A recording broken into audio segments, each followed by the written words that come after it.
Hello everyone, welcome back to the Code Crunch Tech School. I am Dhruv और आज हम बात करने वाले हैं रिमिक्स आईडी के बारे में।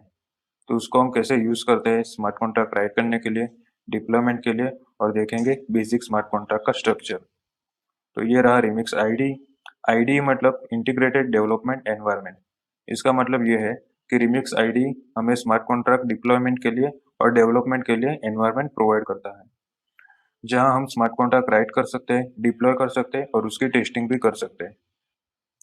तो आप जाइए एक नई टैब में, सर्च कीजिए रिमिक्स आईडी और फर्स्ट लिंक पे क्लिक कीजिए, या फिर आप डिस्क्रिप्शन में दी गई लिंक से भी जा सकते हैं।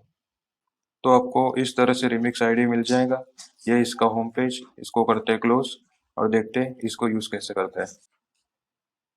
तो आपने VS कोड यूज़ किया हो तो ये उसके जैसा ही है। आप यहाँ से न्यू फाइल क्रिएट कर सकते हैं, यहाँ से न्यू फोल्डर क्रिएट कर सकते हैं, यहाँ से आप अपना सारा कोड सीधा गिटहब में पुश कर सकते हैं, और यहाँ से आप अपने सिस्टम में से कोई फाइल या फोल्डर अपलोड कर सकते हैं। और फिर यहाँ पे इसका फाइल स्ट्रक्चर। तो चलिए देखते हैं। तो फाइल स्ट्रक्चर में सबसे पहले है डिपेंडेंसी फोल्डर, जिसके अंदर सारी डिपेंडेंसी होगी जो भी हमने यूज़ की है। फिर यह है आर्टिफैक्ट्स फोल्डर, जिसके अंदर हमारे कॉन्ट्रैक्ट की API और कॉन्ट्रैक्ट की बाकी इन्फॉर्मेशन स्टोर होगी। फिर यह है कॉन्ट्रैक्ट फोल्डर, जिसके अंदर हम सारे कॉन्ट्रैक्ट्स राइट करेंगे। फिर यहाँ पे है स्क्रिप्ट फोल्डर, जिसके अंदर कॉन्ट्रैक्ट को डिप्लॉय करने के लिए स्क्रिप्ट राइट करेंगे। फिर यह है टेस्ट फोल्डर, जिसके अंदर कॉन्ट्रैक्ट को टेस्ट करने के लिए सारे टेस्ट केसेस लिखेंगे। और लास्ट में है ये रीडमी फाइल। तो ये है इसका फाइल स्ट्रक्चर। तो चलिए आपको स्मार्ट कॉन्ट्रैक्ट का एक बेसिक स्ट्रक्चर क्रिएट करके दिखाता हूँ, फिर उसको डिप्लॉय करके उसके साथ हम इंटरेक्ट करेंगे। तो इसके लिए हमें नया कॉन्ट्रैक्ट क्रिएट करना पड़ेगा, जो हम इस कॉन्ट्रैक्ट फोल्डर के अंदर करेंगे। So let's create new file और उसका नाम हम देंगे demo.sol। तो सोलिडिटी का एक्सटेंशन .sol होता है, जैसा जावास्क्रिप्ट में JS होता है। तो यहाँ पे मैं बेसिक स्ट्रक्चर टाइप कर देता हूँ, फिर आपको एक्सप्लेन करता हूँ। तो ये रहा बेसिक स्ट्रक्चर। तो सबसे पहले ये लाइन, जो कि कोड का हिस्सा नहीं है, ये लाइसेंस आइडेंटिफायर है। ये हमें लिखनी पड़ती है कि किस लाइसेंस के अंडर हमारा स्मार्ट कॉन्ट्रैक्ट आता है। लाइक वो लाइसेंस्ड है, अनलाइसेंस्ड है, और लाइसेंस है तो कौन सा है। और फिर है ये सेकंड लाइन, प्रैग्मा सॉलिडिटी 0.8.0। तो इस लाइन की मदद से हम रिमिक्स आईडी के कंपाइलर को बता रहे हैं कि इस कोड को कंपाइल करते टाइम कौन से कंपाइलर वर्जन का यूज़ करें, जो कि है 0.8.0। फिर उसके बाद हमने कॉन्ट्रैक्ट डिफाइन किया है, उसके लिए कॉन्ट्रैक्ट कीवर्ड का यूज़ किया है, और फिर यहाँ पे कॉन्ट्रैक्ट का नाम लिखा है। आप कॉन्ट्रैक्ट का नाम कोई भी ले सकते हैं। फिर इन दोनों कर्ली ब्रेसिस के अंदर हमारा बाकी का कोड आएगा। तो यही है इसका बेसिक स्ट्रक्चर। मतलब हर बार आपको इतना तो लिखना ही है।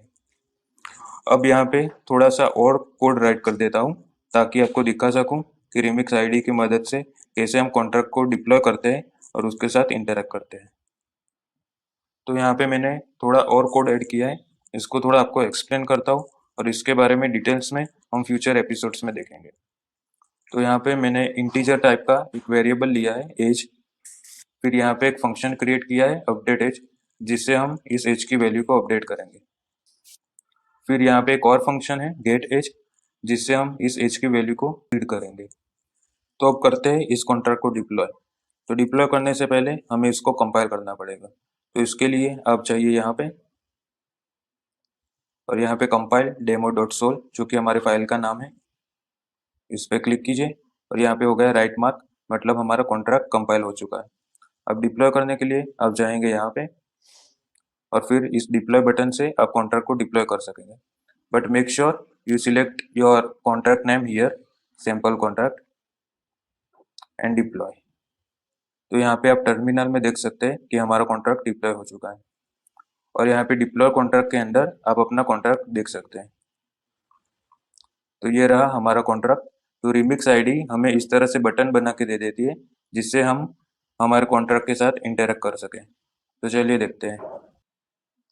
तो सबसे पहले हम गेट एज फंक्शन को रन करेंगे, जिससे हम एज की वैल्यू को रीड करेंगे। तो ये है 0, क्योंकि ये उसकी डिफ़ॉल्ट वैल्यू है। अब उसकी वैल्यू को अपडेट करते हैं। तो यहाँ पे पास कर देते हैं वैल्यू एंड अपडेट एज, और फिर से चेक करते हैं एज की वैल्यू। तो ये यहाँ पे उसकी वैल्यू अपडेट हो चुकी है। तो इस तरह से हम रिमिक्स आईडी की मदद से हमारे कॉन्ट्रैक्ट को राइट कर सकते हैं, यहाँ से कंपाइल कर सकते हैं, उसको डिप्लॉय करके उसके साथ इंटरेक्ट कर सकते हैं। तो आई होप आप अच्छे से समझ गए होंगे कि बेसिक रिमिक्स आईडीओ को कैसे यूज करते हैं। तो मिलते हैं नेक्स्ट वीडियो में to learn about solidity compilation process. Thanks for watching.